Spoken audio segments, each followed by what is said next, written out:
умед аст ки маниши мо, маниши миллати тоҷикӣ бо хирад сиришта шудааст ва аз ҳамин рӯ миллати тоҷикро миллати хиратсолор мегӯянд. хиради азалӣ ташбеҳ медиҳанд дар шинохти ахлоқи миллати тоҷик, хислатҳои ҳамедаи инсонӣ доштани миллати тоҷик бисёр мафҳуми барҷо ва мантиқан, таърихан, зотан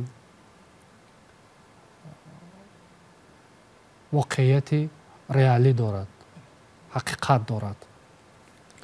насли ҷавони мо аз ҳамин маниш, аз ҳамин хирад, аз ҳамин тамаддун, аз ҳамин арзишҳои инсонсоз, аз ҳамин андешаи баланди инсон, дӯстӣ, гуманистии ниёгонамон дар имрӯз, барои имрӯз истифода мекунанд, корбаст мекунанд дар рӯзгори ҳаррӯзаи худ ва барои рушди ояндаи Тоҷикистони соҳибистиқлол саҳми арзанда, дасти созанда доштани худро нишон медиҳанд.